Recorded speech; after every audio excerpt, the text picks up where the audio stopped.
আসসালামু আলাইকুম। শুনছেন সংবাদ শিরোনাম। ব্রাহ্মণবাড়িয়ায় পরিত্যক্ত মালামাল কেনা নিয়ে বিএনপি দুপক্ষের সংঘর্ষ, আহত 10। এখন শুনবেন বিস্তারিত। ব্রাহ্মণবাড়িয়া সদরের বিসিক শিল্পনগরীর পরিত্যক্ত মালামাল কেনা নিয়ে বিএনপি দুই পক্ষের মধ্যে সংঘর্ষের ঘটনা ঘটেছে।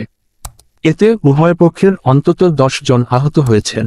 এ সময় উভয় পক্ষের বেশ কয়েকটি বাড়িঘর ভাঙচুর ও ধানের গোলায় অগ্নিসংযোগ করা হয়।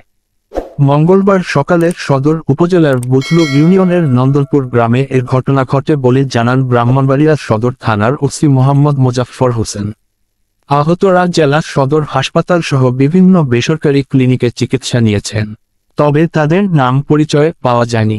পুলিশ ও প্রত্যক্ষদর্শীরা জানান, সকালে নন্দনপুর বিসিক শিল্পনগরীর ডেকো ফুড কোম্পানির বিস্কুটের গোলাসহ পরিত্যক্ত মালামাল নিলামে বিক্রি করার কথা।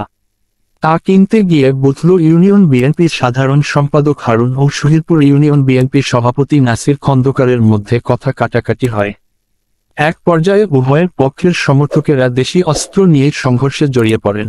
এ সময় উভয়ের পক্ষের বেশ কয়েকটি বাড়িঘর ভাঙচুর ও ধানের গোলায় অগ্নিসংযোগ করা হয়।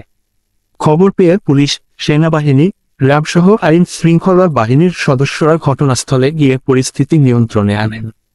ওসি মোজাফফর হোসেন বলেন, একটি বিস্কুট কোম্পানির পরিত্যক্ত মালামাল কেনা নিয়ে দুই গ্রামবাসী সংঘর্ষে জড়ায়। সংঘর্ষ থামাতে ফাঁকা গুলি ছোড়া হয়। বর্তমানে পরিস্থিতি শান্ত আছে। এছাড়া এলাকায় পুলিশ মোতায়েন করা হয়েছে। ব্রাহ্মণবাড়িয়া 24.নিউজ।